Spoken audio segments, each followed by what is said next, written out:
Bem-vindos todos vocês ao Globo News Painel.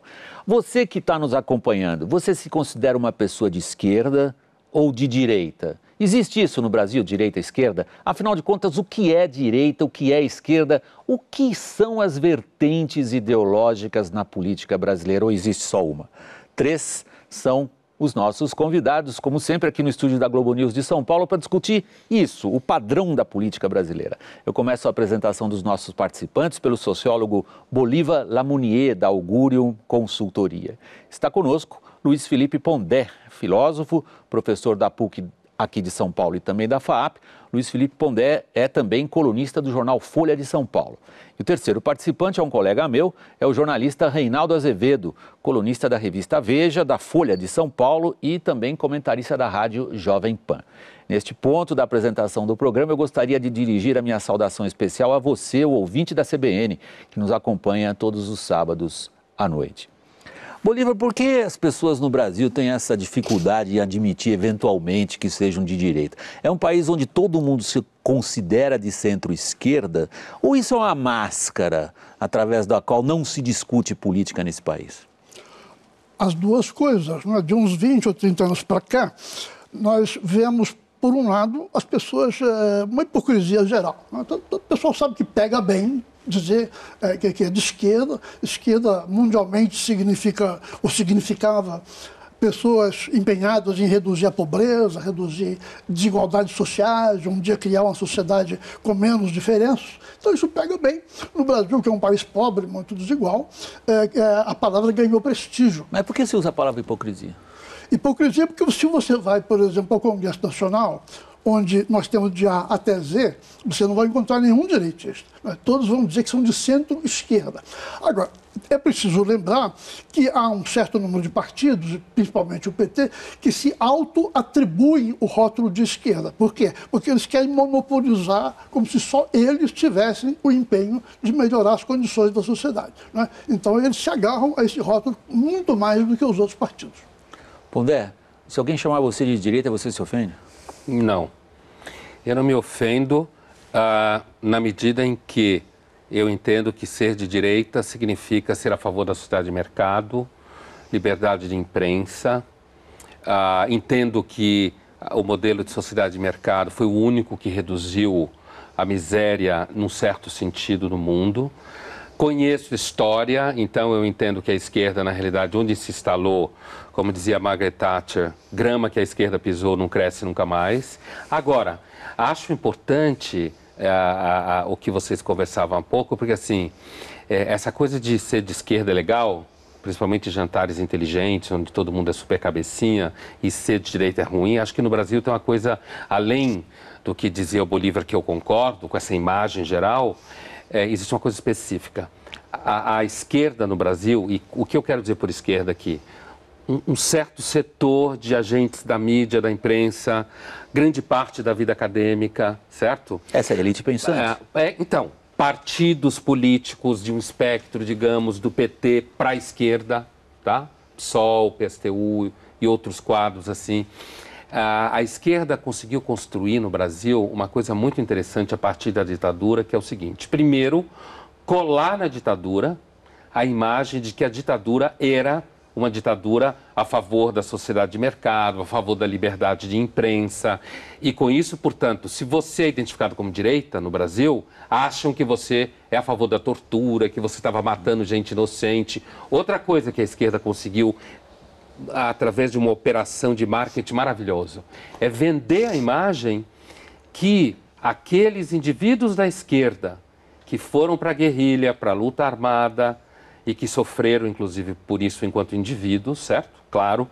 Eles conseguiram colar a ideia de que eles lutavam pela liberdade. Essa é a grande mentira da esquerda brasileira, que a Comissão da Verdade deveria trazer isso à tona. E eles não lutavam pela liberdade. Você desculpe eu interromper ele nesse momento, é que você já colocou tantos elementos na discussão, juntos com os do Bolívar também, eu ainda queria colocar o Reinaldo na conversa. Nós temos uma caracterização da questão de esquerda ou direita no Brasil, nas palavras do Bolívar, Reinaldo, que se fecham na expressão hipocrisia. Há uma hipocrisia. Identificam-se muitos no Brasil, agentes políticos com ideias de esquerda, por causa, aí eu passo para o que o Pondé dizia, posso colocar assim, por causa de um monopólio assim estabelecido na discussão política, de que as ideias definidas ou auto-atribuídas como de esquerda são as ideias boas. Portanto, por definição ou por exclusão, as outras ideias são ruins. Essa é uma análise à qual você se associaria? Eu me associo na medida em que esta gente que se identifica com a esquerda criou então para si o chamado monopólio da virtude, né? Isso mesmo. Vamos ver. Se nós ficarmos nos marcos estritos do que vem a ser esquerda, direita, do que vem a ser socialismo, o socialismo como tal acabou mesmo. Ele está morto, definitivamente. Não há em lugar mais nenhum do mundo. Só nas periferias. A não ser Cuba, Coreia do Norte. Aliás, no Guardian, essa semana, um articulista disse o regime supostamente comunista da Coreia do Norte, eu não entendi, porque supostamente... É porque ele deve ser comunista. Ele deve ser comunista. É o regime comunista por excelência. Né? É o regime comunista por excelência. O comunismo é aquilo. Então, nos marcos técnicos do socialismo, o socialismo acabou. Para onde migraram as esquerdas? Essa é uma história que começa lá com Gramsci, né, o teórico do comunismo italiano. Dos anos 30. Dos anos 30. Então nós vamos fazer, na verdade, fazer a guerra cultural. Esta é a questão. A esquerda se atomizou. Quando você está falando nós vamos fazer, você está se referindo às ideias de Antônio Gramsci. De Antônio Gramsci. Que é famoso por causa do bloco histórico. Do bloco histórico. Da imposição através de intelectuais de uma hegemonia de pensamento. De uma hegemonia de pensamento, uma hegemonia intelectual. Então nós, da esquerda, agora sabemos que a luta armada está se mostrando uma realidade difícil. Ela foi recuperada em Cuba um pouquinho depois, mas logo morreu. Então nós vamos fazer a luta cultural. Não é? A esquerda se atomizou em grupos. Então, hoje, ser de esquerda é, por exemplo, defender a descriminação das drogas. Esta é uma ideia boa, considerada boa. Ser de esquerda é defender necessariamente o casamento gay. Ser de esquerda é defender necessariamente o aborto. E todas essas ideias são ideias consideradas generosas. De sorte que, se você não as defende, você é um reacionário, você é alguém que quer o mal da sociedade. Veja, você não tem esquerdista hoje defendendo a economia planificada. Vocês veem algum?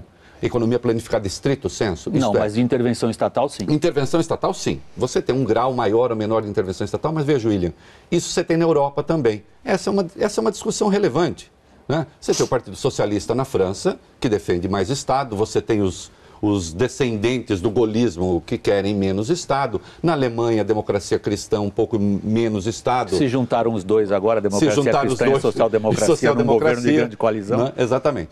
Mas você tem ali uma certa divergência. No Brasil, essa divergência, a rigor, quase não existe. O empresariado brasileiro é de direita? Você está dizendo, no fundo, que não existe no Brasil uma divergência ideológica no debate. Não. Volta ao que você dizia no começo, então, Bolívar, porque um ponto do que o Reinaldo levantava era, de fato, uma discussão em torno de valores. Alguns dos exemplos que você citou são valores culturais, ou valores morais, ou valores de civilização, como você quiser, bem claros. Mas não, você acha que não há realmente um debate em torno desses valores, além... Veja, há uma imposição dos monopolistas da virtude. Então, se você quiser discutir a sério o aborto, é praticamente impossível, porque a discussão do aborto migra para a discussão do direito da mulher. E a partir daí, então, direito da mulher como valor positivo em si, indiscutível, você já não discute mais o aborto. Torna-se impossível uma discussão dessas, porque, de fato, boa parte da sociedade brasileira não está interessada na discussão de valores, no sentido cultural amplo, ou porque, de fato, esse monopólio gramsciano está de tal forma estabelecido que não há mais espaço, Bolívar? Eu me inclino muito pela segunda hipótese. Eu acho que a ascensão do PT, a figura do Lula, essa votação maciça, realmente equivaleu, não estou dizendo que foi por intenção, mas equivaleu na prática, quase como uma censura do debate público, né? Na universidade dificilmente se pode discutir, porque é maciçamente de esquerda, petista. Em qualquer lugar que você for, nos jornais, é assim. Então, agora, eu acho que é preciso fazer aqui uma distinção importante. Veja, em certos assuntos, a discussão diminuiu por boas razões. Por exemplo, 50 anos atrás, havia no Brasil uma corrente grande de social e de pensamento que, de fato, se opunha a políticas sociais redistributivas. Era uma direita no sentido caracterizado. Era gente reacionária, que queria parar qualquer reforma social. Então, aquilo acabou. Então, neste aspecto, a discussão diminuiu por boas razões. É porque hoje no Brasil há um consenso de que todos queremos melhorar a sociedade, neste sentido. Mas aí entra o gramscismo, aí entra a esquerda organizada, aí entra o que eu chamei de autoatribuição. São aqueles que querem que este consenso, por definição, da sociedade inteira, seja propriedade exclusiva deles. Eles teriam criado esta convergência, quer dizer, eles é que são esta direção reformista. Os outros, que são imaginários, estariam ainda resistindo ao que todo mundo concorda. O problema, professor, é que em que ponto, né, seja da teoria, seja da prática, o liberalismo, por exemplo, como proposta política, proposta econômica, econômico-política, em que ponto o liberalismo foi avesso à distribuição de renda, foi avesso ao progresso social?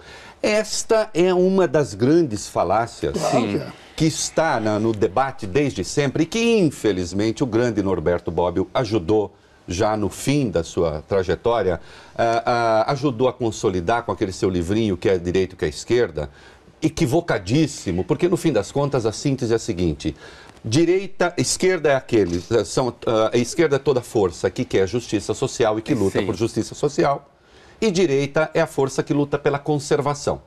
No fim das contas, luta pela manutenção da injustiça. E aí é uma distorção gravíssima do que é o pensamento conservador. Outro dia eu estava num debate e me disseram: mas você se diz um conservador, você quer conservar o quê? Fica parecendo que o conservador quer conservar injustiças. Não. Numa sociedade democrática, o conservador conserva as instituições que garantem a democracia por meio das quais se vai lutar por justiça. Você não vai solapar, portanto, direitos e garantias democráticas para fazer justiça social. E para mim, hoje, esta é a definição que eu tenho de direita e de esquerda.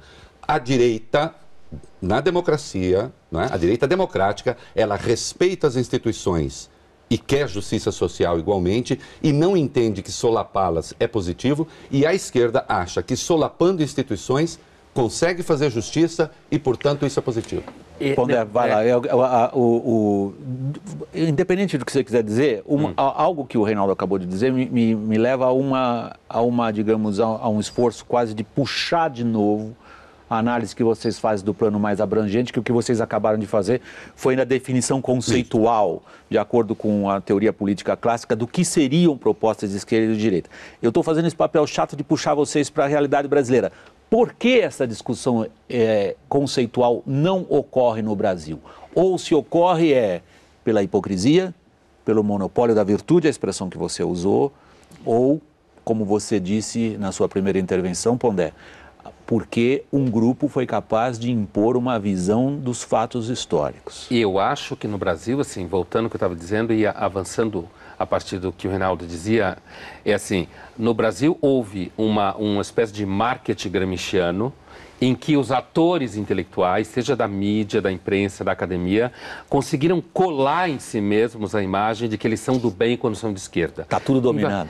Assim, eu que atuo na academia, que sou professor há muitos anos, tanto na pós quanto na graduação, para mim é muito claro que existe uma oposição entre esquerda e direita. Só cuidado com a sua mão, que você tá o microfone, o pessoal em casa não vai conseguir entender o que você diz. Então, assim, para mim que estou na universidade, é muito claro que existe uma oposição entre esquerda e direita. Não conceitualmente bem elaborada, mas a realidade nunca é conceitualmente bem elaborada, né? Essa realidade banal do dia a dia. E essa oposição aparece, por exemplo, em que você tem cerceamento, você tem agressão, agressão intelectual, você tem uma coisa que, assim, você escreve uma coisa no jornal hoje, ou está dando uma aula, dependendo do público que está te ouvindo, você tem que tomar cuidado. Você tem que como dar prova de pureza ideológica. As coisas que o Reinaldo falava aqui, por exemplo, sou a favor do aborto, por exemplo, você tem que dar prova de pureza ideológica. Olha, não me entendam mal, hein? Eu sou a favor do aborto. Exemplo que ele estava dando. Não me entendam mal, eu sou a favor da justiça social. Eu entendo que uma das melhores formas de justiça social é você ter um mercado ativo que produz emprego certo? E que se eu estou de saco cheio de você, que é meu patrão, eu arrumo emprego em outro lugar. Para mim isso é justiça social. E não o Estado taxar, se meter na economia o tempo inteiro. Então, a minha impressão é de que existe, no dia, pelo menos na academia eu sinto, e tem outra coisa, William, essa questão do conceito, a dificuldade do debate conceitual, eu também tenho uma visão muito clara que é a seguinte, há uma espécie assim de... é inviável, é quase inviável o acesso à bibliografia. Os alunos da universidade praticamente só leem Marx, Rousseau, Foucault e Bourdieu. Acabou! Os professores não dão acesso aos alunos lerem outra bibliografia. Então você tem uma espécie de contenção e de censura. Bolívar, tem um clássico na análise submarxista da realidade. Eu estudei ciência política e li muito Marx, como por interesse pelo pensamento no fundo, mas muitas vezes o que me constrange é ver a baixa qualidade de quem se diz marxista ao usar ferramentas da escola de pensamento marxista para tentar interpretar a realidade. E uma dessas análises submarxistas mais rastaqueras, mais rasteiras, mais imbecis no fundo, é a que estabelece aquelas ligações imediatas entre pertencer a uma classe social e defender uma ideia qualquer. Então, por fulano ser de tal classe, evidentemente ele tem que defender essa. Essa análise submarxista provavelmente tem dificuldades em entender por que, como você também dizia no começo do programa, boa parte do empresariado brasileiro também se designa como centro-esquerda. O que acontece com esses agentes econômicos ou agentes políticos, e para usar o submarxismo, e o seu pertencer a uma classe? Muito bom.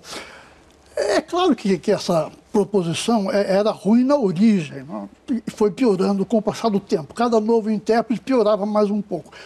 A sociedade na Europa, nos Estados Unidos, foi caminhando para uma sociedade de massas, na qual foi ficando muito difícil de distinguir nitidamente classes sociais, mas quanto mais esse processo avançava, mais os submarxistas insistiam que você só podia compreender atribuindo a uma classe, né? Quer dizer, da contramão completa.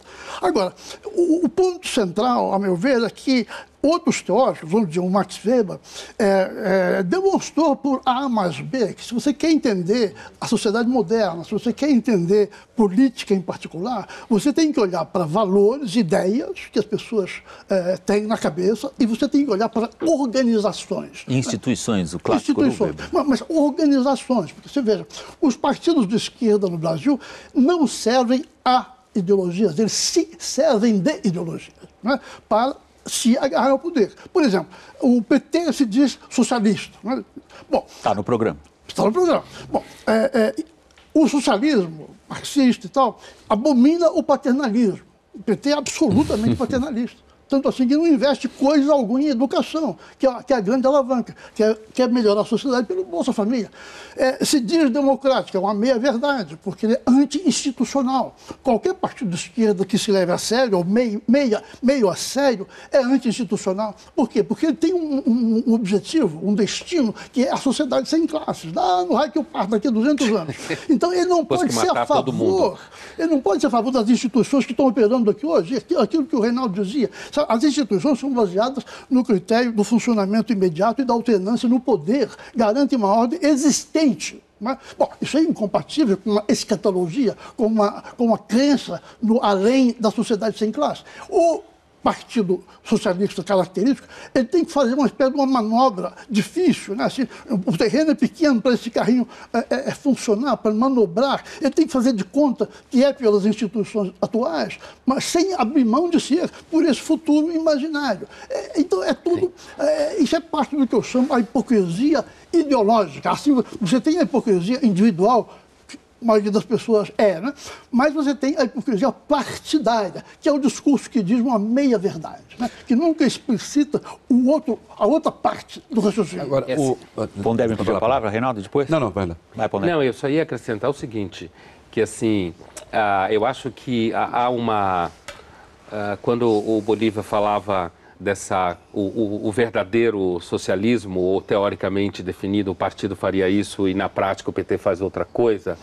E eu tenho sempre a impressão, e as pessoas que se identificam com a esquerda normalmente oferecem esse tipo de argumento, que é, olha, se a gente se o socialismo fosse verdadeiro, então a União Soviética não foi socialista, por exemplo. Nem a Coreia do Norte. Né? Então, para mim, eu vou fazer uma analogia com o cristianismo, como religião, mas podia fazer com qualquer uma, e considero o cristianismo infinitamente superior ao socialismo como teoria e como prática, tá? Apesar de não ser cristão e nem acreditar em nada disso, mas assim, é o mesmo argumento. Quando alguém diz assim, não, o cristianismo, ele era pleno. A Igreja Católica perverteu, o protestantismo perverteu.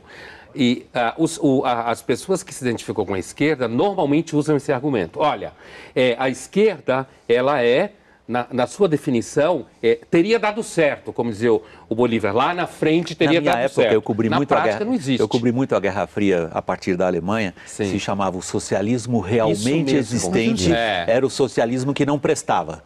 O socialismo em si, o que um dia, lá no raio que parta, como você falou, lá no raio que parta, um dia vai ter o socialismo, esse vai ser bom. O socialismo realmente existente não presta. É por isso que eu acho que a definição que me parece um pouco mais concreta no cotidiano da esquerda hoje, ou das pessoas que se acham de esquerda, migrou de uma discussão política enquanto tal para um marketing moral. Isso. Então é assim, a pessoa que é de esquerda, ela se acha superior. Façamos um teste. Pega um amigo teu ou quem você conhece, que é uma pessoa que se identifica com a esquerda, e faça uma acusação razoavelmente fundamentada que ela é autoritária. Ela vai parar de funcionar que nem o computador com vírus. Ela entra numa crise. Como? Eu? Reacionário? Não, não pode ser. Eu sou a favor das liberdades. Porque, para mim, essa é a definição contemporânea mais atual de alguém que se acha de esquerda. Ele se acha moralmente superior. Reinaldo. Queria destacar um aspecto aí do debate, que é o seguinte, se eles já não são mais socialistas porque não são, né, queria voltar um pouquinho à questão, por que o empresariado brasileiro se diz de centro-esquerda? Bom, entre outras razões, porque mama nas tetas do BNDES, sim. Tá certo? Então, evidentemente, um Estado Mas já se dizia antes. Já se dizia antes, não, claro, mas um Estado paternalista, um Estado patrão, nesse sentido, evidentemente, gera um empresariado bastante servil, né?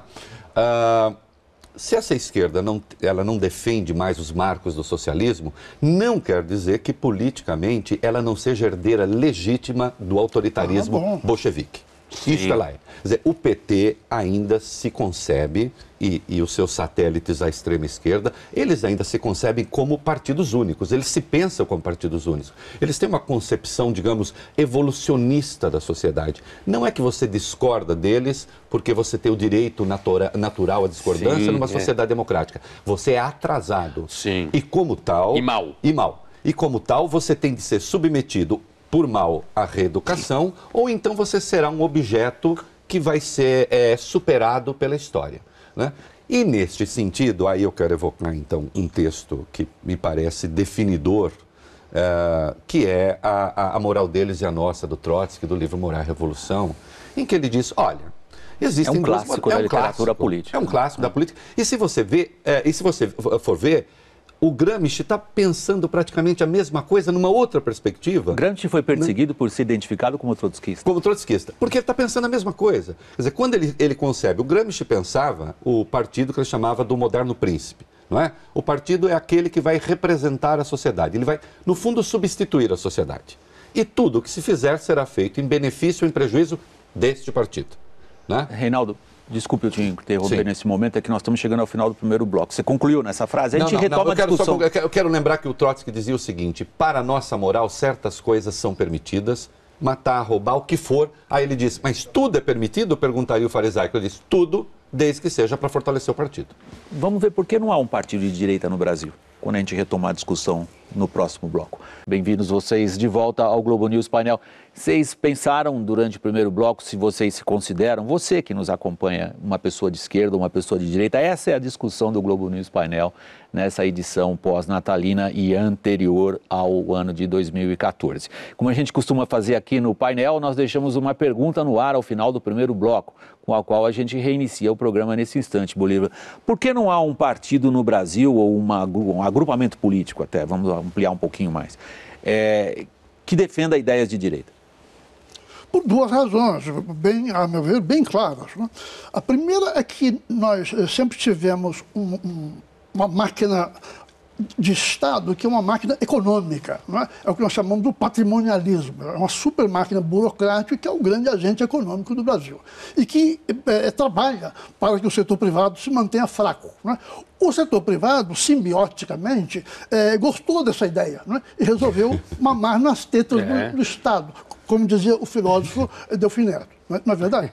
Então, essa é a primeira razão. Se é tão fácil você ter acesso ao BNDES, a toda a Caixa Econômica, ao Banco do Brasil, sem ter que trabalhar e fazer um partido, para que eu fazer partido? Agora, a segunda é a respeito das próprias lideranças políticas.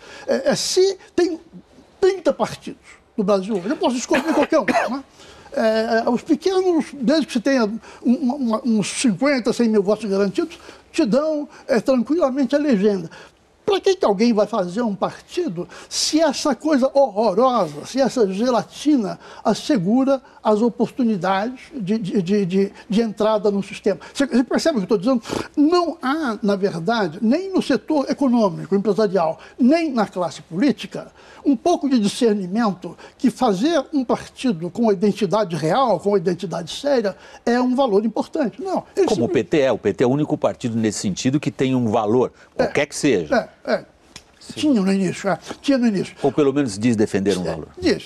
Então, eu penso que o que há é da parte, tanto na parte do empresariado, como na parte das lideranças políticas, da classe política, como se costuma dizer, o que há é um oportunismo, quer dizer, é muito mais fácil se adaptar ao que existe, por mais estranho que seja essa gelatina, do que fazer alguma coisa séria pensando num sistema político brasileiro mais desenvolvido para daqui a 10, 15, 20 anos. Muito poucas pessoas no Brasil hoje trabalham com essa visão de 15 ou 20 anos. Né? Você sabe, algumas das que eu acredito que façam isso. Assim, eu acho, ao contrário assim, do que normalmente a gente pensa, que o PT continua sendo ideologicamente consistente. No sentido de que, na medida que você passa a prática, por exemplo, quando os réus do mensalão se chamam de presos políticos, por exemplo, há uma lógica nisso. Você pode... Todo partido comunista ou socialista, né? Às vezes eu volto a falar o nome comunismo, porque eu acho que tem que dar nome aos bois. Todo partido comunista ou socialista que se instalou no poder, de fato, foi corrupto. Que teve o poder pleno da sociedade, o processo de corrupção é normal. Normal no sentido de que, porque há casos de corrupção, isso não significa que o partido não esteja ideologicamente orientado. Porque dentro da orientação ideológica está justificado ter casos de corrupção, não estou dizendo que todo mundo é corrupto, mas é justificado o caso de corrupção se servir a causa. Então, quando alguém diz uma situação como essa, que ele está sendo, que ele é preso político, dentro da lógica dele, ele continua servindo a causa. É uma corrupção ideologicamente orientada. Eu evoquei o texto, a moral deles e a nossa do Trotsky, justamente pensando em emendar com a coisa do mensalão. Qual é a resposta que eles têm? Inicialmente, o Lula admitiu que houve problema, depois disse que era só eleitoral e finalmente que não houve crime nenhum. E agora o partido, a CUT, fez várias manifestações em defesa dos mensaleiros e pedindo que eles saiam da cadeia. Por quê? Pedindo a anulação da condenação. Anulação da condenação, né? Porque eles têm teoria para isso. Nós cometemos isto que vocês chamam crime, esse vocês somos nós, é a sociedade organizada, é a sociedade democrática, é o Estado de Direito. Isso que vocês chamam crime, para nós não é crime. Ao contrário, nós estamos certos de que estávamos construindo uma nova sociedade e, portanto, são chamados de heróis do povo brasileiro, numa disfarçatez. Agora, por que, voltando a sua pergunta, que a gente não consegue ter um partido de direita? Há razões históricas. O Brasil tem alguns problemas, digamos, com as ideias puras. Né? Foi com isso que nós começamos o painel. Exatamente. Eu me lembro da passagem, que os dois professores aqui devem conhecer melhor do que este amador do Raiz do Brasil, Sérgio Buarque de Holanda, quando ele fala da nossa religiosidade, que não é uma religiosidade, desde o começo, que se levasse muito a sério. Não é isso? Que também está no Gilberto Freire, no Caltrano de Santos. É uma coisa misturada, tranquila. Negociamos com Deus o tempo inteiro. É interessante. O Brasil é um país que pune santinhos. Se o santo não faz o que a pessoa quer, você põe o santo de ponta cabeça no copo d'água. Para ele aprender. Para ele aprender. não é? Tem uma intimidade, digamos, até com o divino, que nos impede, de algum modo, precisa pensar melhor. De cama, né? Isso. De cama, como diria de ter ideia pura e de dizer, olha, você é responsável por aquilo que você faz. Pegue toda a leitura que a esquerda faz da criminalidade no Brasil e você vai ver que, no fundo, a esquerda vê o criminoso como uma espécie de revolucionário primitivo. Robin Hood. Não é? Robin Hood com Foucault, né? Foucault também acha. É um revolucionário primitivo. Ele, na verdade, poderia estar fazendo revolução social, mas ele está matando pessoas. E é por isso, né, que se atribui aos pobres a criminalidade no Brasil. Um raciocínio que seria de esquerda, que, no fundo, é de um reacionarismo insuportável. Inclusive, vocês estão humilhando os pobres, né? Dizendo que todo pobre é bandido. Desculpa, Pondé. Você concluiu? Não, pode falar. Não, tentando arredondar um pouco o que eu ouvi de vocês no primeiro bloco e agora, e a pergunta que eu estava fazendo no reinício do programa era essa, porque se vocês caracterizaram uma situação de monopólio da virtude, de monopólio das ideias, os principais agentes da elite pensante se identificam com um determinado espectro político, a minha pergunta era, como que num país tão grande como o Brasil, com liberdade de imprensa, com o Estado de Direito, mal ou bem, prevalecendo, a gente não tem outros agrupamentos aglutinados em torno da defesa de ideias, no caso, caracterizada aqui, só para facilitar a discussão, como ideias de direita. O que vocês acabam de dizer agora é um pouco o que muitos dos cientistas políticos dizem quando leem a Constituição de 88. Cuidado, há um consenso nessa sociedade que praticamente, vai a provocação a você, Pondé, exclui a possibilidade de um agrupamento político grande defender ideias de direita? Olha, inclusive do ponto de vista do crescimento de um certo pensamento de esquerda na magistratura, eu não tenho nenhuma dúvida. Eu tenho uma sensação de que o Brasil marcha lentamente para um certo consenso esquerdizante, gramsciano. Já está marchando em direção a isso. E eu vejo, por exemplo, voltando ao que você perguntava antes, quer dizer, por que não existe? Então, existe, primeiro, na universidade é impossível quase você levantar essa questão. Eu tenho alunos jovens que se identificam com a tradição de pensamento liberal, como a gente fala no Brasil, ou de direita. Liberal no sentido europeu, né? Liberal conservador e tal, no sentido europeu, e eles não têm espaço. Eles não conseguem entrar em universidades grandes, não conseguem fazer pesquisa, são mal recebidos nos espaços. Se você pegar, por exemplo, centros culturais financiados por bancos, grosso modo, só financia pesquisa de esquerda, intelectual de esquerda, revista de esquerda, manifestação de esquerda. Se você pega alguma pequena instituição que queira fazer um seminário, um colóquio identificado com o pensamento liberal, conservador no sentido europeu, não tem dinheiro, não tem espaço, não tem institucionalização. Então, fica uma situação que vai ao encontro do que a gente falava antes, quer dizer, o próprio empresariado investe na esquerda. E quando você fala da Constituição, para mim é muito claro. Eu entendo que isso está ligado, tanto ao que o Reinaldo falava da uma certa religiosidade de negociação, quer dizer, e tem uma coisa também... Religiosidade que é anticapitalista, considera o lucro pecado, se alguém ficou rico é porque alguém... perdeu. E tem uma outra coisa, né? Eu acho que tem uma dificuldade. Recentemente eu participei de um colóquio na América Latina onde se discutia o pensamento liberal no Chile e aparece uma dificuldade muito grande que é o seguinte, o pensamento liberal conservador de direita, não essa patifaria de ditadura, não estou discutindo esse negócio de ditadura, ele exige de você uma responsabilidade pelo que você faz. Eu sou responsável pelo que eu faço. Eu sou um indivíduo que busca autonomia. Para mim, a maior virtude do pensamento de direita é a autonomia. Enquanto que o pensamento de esquerda, ao dissolver você no coletivo, ao dizer que a responsabilidade pelas coisas que acontecem é dos outros, ao dizer que a culpa é dos outros, é confortável. Então, o preguiçoso adora ser de esquerda. Aconteceu um evento extraordinário. Depois do Bolívar, Renato? Oi? Vamos lá então, professor, desculpa. Bolívar. Porque me saltou.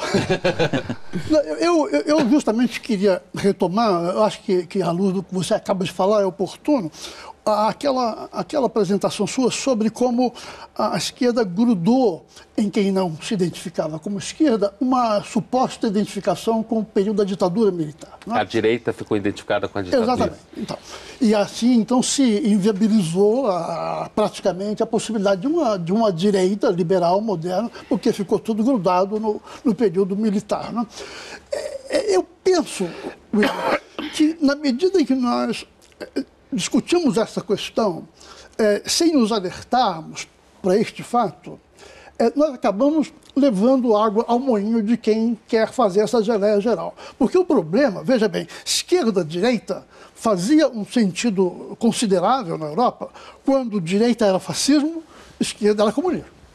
Bom, então, no Brasil, a oposição real é liberal e antiliberal. Antiliberal no Brasil é tanto o de direita fascistoide, como o conservador anticapitalista, como o anti-individualista, como aquele que é contra o mérito, como aquele que acha que pode quebrar qualquer coisa na rua que fica por isso mesmo, aquele que nega a autoridade das instituições, porque o que significa você querer anular uma decisão do Supremo Tribunal Federal? Significa que você não respeita a ordem judiciária do país. Então você é contra as instituições do país. Você é contra o Estado de Direito. Você é contra o Estado de Direito. Então, no Brasil, eu acho que a oposição que faz sentido discutir, e com essa nós podemos ir fundo mesmo, é liberal e antiliberal. Ótimo. Aí volta a mesma questão, eu acho. Eu acho que a proposta que você coloca é excelente, que ela ajuda a gente a sair dessa camisa de força, direita-esquerda, onde alguns já colocam um rótulo nos outros e impedem qualquer discussão. E, no fundo, a gente caracterizar quem é a favor da autonomia do indivíduo ou quem é a favor de uma utopia social mal definida, que algum partido ou agrupamento vai definir em nome desses indivíduos. Porém, volta a mesma questão. Por que aqueles que se identificam com ideias liberais, do ponto de vista da organização da atividade política no Brasil, estão em tamanha inferioridade diante do que vocês mesmos falaram? Até quando eu fiz a brincadeira, está tudo dominado, o primeiro que disse foi Modesto. Sim, na academia está. Você se referiu. Se a gente for ao parlamento, nós vamos encontrar a grande maioria dos políticos que se autoatribuem certas ideias. E o Reinaldo fez menção aos textos clássicos na análise dele. Isso. E na academia, no jornalismo, sem querer abrir espaço para demagogia pessoal, quando eu fui contratado para ser colunista da Folha de São Paulo, houve uma gritaria, inclusive no meio jornalístico. Eu não tenho como negar isso aqui, sendo jornalista, dizendo que a imprensa estava dando uma guinada à direita. Pela simples razão de que eu não sou de esquerda, dos 500 colunistas, há muito mais colunistas na imprensa brasileira do que queijo na França ou o que quer, quantos não são de esquerda? Que guinada era esta? Então você tenta criar um rótulo, uma demonização do pensamento, né? É nefasta e sem entrar no mérito do que o outro pensa. Esta é a questão. Mas eu queria fazer uma outra provocação aqui, que é a seguinte. Eu estou entre aqueles que acreditam que a diferença da esquerda para a extrema esquerda é uma diferença de grau. Em última instância, um esquerdista, por mais moderado que ele seja, ele acredita que um ente de razão, que um partido é o construtor da sociedade, é o engenheiro da sociedade.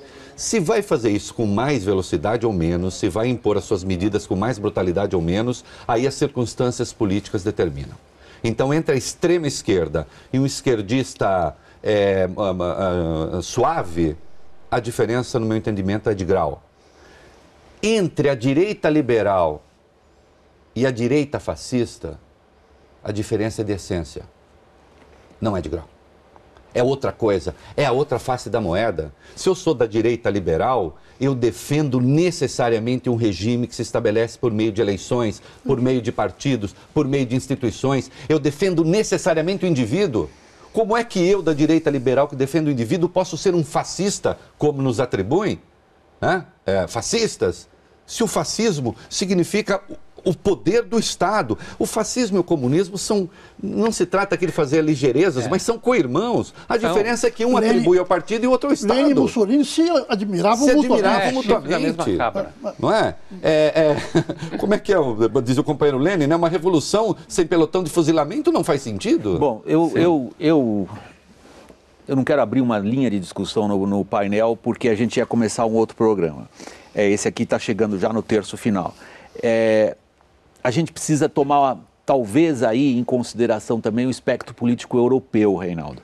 Há uma série de partidos que se autodenominam de esquerda na Europa, começando pelo pelo PSOE na Espanha, ou pelos trabalhistas na Grã-Bretanha, ou pela própria social-democracia alemã, ou por alguns desses partidos social-democratas no leste europeu depois da redemocratização, depois que o leste europeu voltou a ser o que era, ou seja, antes do Império Soviético eram democracias, pelo menos os do norte da Europa, que no linguajar político brasileiro, você teria que colocar eles na direita, digamos assim.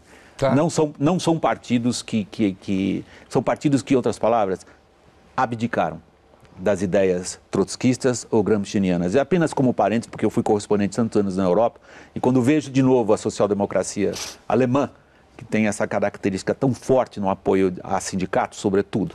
Mas veja, William, junto com a democracia cristã. Mas aí eu volto à minha questão para o Brasil. Eu puxo vocês um pouco para o lado do Brasil de novo. Quer dizer, vocês falam de uma situação, ao longo dessa edição do Globo News Painel, de guerra cultural.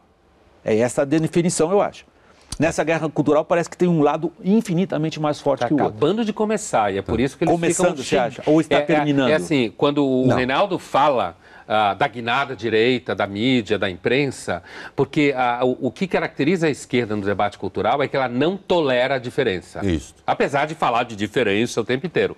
Não tolera a diferença. Então, quando ficam berrando, seja em que mídia que for contra a guinada da direita, é porque aparece uns 5 ou 6 que não tem medo profissional, não tem medo de ser difamado, tem repertório, porque tem uma outra coisa que caracteriza você ser de uma maioria, como a esquerda é no mundo cultural brasileiro. Não precisa ler, não precisa estudar. Basta pertencer ao grupo e ser gritante. Você pertence ao grupo, você xinga o outro e não lê. E é nessa situação, muitas vezes, que essa moçada começa a levar pau. Porque quando você é uma minoria, como pessoas que não se identificam com a esquerda no mundo cultural brasileiro Estou falando do mundo dos agentes culturais. Quando você não se identifica com essa maioria, como toda minoria que está num conflito, você tem que se preparar. Então você acaba estudando mais. E aí tem um problema, porque na hora do debate, fica difícil, quando você é uma maioria paquidérmica, enfrentar quem está preparado. Não, até a matemática vira reacionária, né? Quando você discute matemática vira reacionarismo. Eu só queria, Reinaldo, adiante, por favor. Uma intervenção que você... Veja, essa esquerda europeia que você se refere, de algum modo, sem querer ficar aqui dando grandes voos, mas ela é herdeira da segunda internacional socialista, digamos assim. É aquela que ficou... Ela vem de Bernstein e do reformismo. Isso. Ela ficou, então, naquele padrão de nós vamos reformar o capitalismo e depois, se der, aí a gente vê. A esquerda do Brasil, ou ela é herdeira da terceira internacional, ou ela já quer a quarta. Não é? Ou ela é trotskista. E odeia a segunda internacional. E odeia a segunda internacional e trata como. Eu só estou fazendo. Essa observação. Eu não queria entrar na internacional e do integralismo. E do integralismo. Sim, é verdade. Bolívar, você. Sem blague, isso é verdade. Bolívar, boa parte da sua carreira como cientista político, você passou interpretando sinais de comportamento eleitoral e ligando esses sinais de comportamento eleitoral com ideias, ideologias e doutrinas políticas no sentido mais amplo. Assumindo a diferenciação que você propôs nessa discussão, vamos deixar esse negócio de esquerda e direita. Vamos ver no Brasil a diferença entre os que são liberais e antiliberais. Você diria a candidatos políticos que no Brasil não dá para ganhar voto com uma proposta liberal? De forma alguma. Eu acho que dá e é preciso colocar esta palavra em circulação, né? Porque se nós colocarmos em discussão claramente que a verdadeira oposição é quem é liberal, quem é antiliberal, o antiliberal não é a favor da democracia. Ele começa que ele tem que reconhecer isso claramente. Mas isso dá voto no Brasil? Não. Estou falando primeiro, vamos primeiro falar num certo nível de liderança, aí nós temos que polarizar, porque eles fizeram uma guerra ideológica e ganharam, nós temos que fazer a nossa. Né? Então, se nós ficarmos dizendo, não, estamos todo mundo no mesmo barco, não estamos no mesmo barco. Você entende? Eu sou contra quem é contra a democracia, então não nos entendemos por aí. Se nós fizermos assim, no plano das lideranças, das pessoas da universidade, do clero, etc., nós começamos a clarear as coisas, não é verdade? Daí, em seguida, o que nós vamos dizer para essa classe média ascendente que dizem que é 50% da população? Você vai dizer para essa classe média que ela não deve confiar no mérito, que ela deve esperar que o partido diga que você vai ter tal emprego, ou então você vai pedir na base do clientelismo. Não é para você acreditar na sua capacidade. Você entende? Esse teste foi feito para em toda a Europa e nos Estados Unidos. Né? Como é que o indivíduo abdica da sua confiança em si mesmo e entrega para outra entidade o seu destino? Você está dizendo que isso tem que ser falado de forma clara, né? Tem que ser posto. Sim. Através de líderes. Isso aí. Eu estou dando um exemplo apenas. O que eu quero dizer, enquanto nós não mudarmos esse eixo de discussão, não vamos abrir o caminho para o que tem que ser dito à sociedade. Você desculpa a minha falta de cortesia e ansiedade, é que eu estou chegando ao final do programa e sobra pouco para vocês arredondarem o pensamento. Eu posso usar essa sua última intervenção como uma provocação para o Pondé e para o Reinaldo? Aí sou obrigado a pedir que vocês sejam telegráficos pela primeira e pela última vez no programa. Existe isso no Brasil hoje? Abrir os olhos dos eleitores para o debate que não é esse debate rastaquera direita e esquerda, mas é o debate entre posturas fundamentais do indivíduo perante o Estado? Existe, tanto é que nós estamos nesse debate e eu acho que essa é uma pequena diferença que tem acontecido nos últimos anos, uma maior visibilidade. No Brasil, para mim, ser revolucionário, no bom sentido, no sentido de trazer alguma coisa de importante, é ser liberal. Reinaldo, pesquisa Datafolha, que você seja breve, desculpa. Pesquisa Datafolha recente identificou que a maioria dos brasileiros se identifica com posições conservadoras. Em janeiro do ano passado, no Fórum Social Mundial, o ministro Gilberto Carvalho disse que o PT precisava disputar com os evangélicos a nova classe média. Esta classe média ascendente, a classe C. Isto é, os valores da população são valores conservadores. O Gilberto Carvalho, que é um petista, identificou isso. O problema é que os partidos de oposição no Brasil morrem de medo do povo. O Globo News Painel está terminando por aqui. Eu queria agradecer a participação aqui no estúdio da Globo News de São Paulo dos nossos 3 convidados, começando pelo sociólogo Bolívar Lamounier, da Augurium Consultoria. Agradeço a Luiz Felipe Pondé, filósofo, professor da PUC de São Paulo e da FAAP, além de ser também colunista do jornal Folha de São Paulo. Em terceiro lugar, agradeço ao meu colega, o jornalista Reinaldo Azevedo, que é colunista da revista Veja, da Folha de São Paulo e também comentarista na rádio Jovem Pan. Meus agradecimentos aqui nesse momento vão especialmente a você que nos acompanhou até aqui. Esperamos você na semana que vem. Aproveito agora para mandar a todos vocês, já que essa é a última edição de 2013, meus votos de um ótimo 2014 para todos.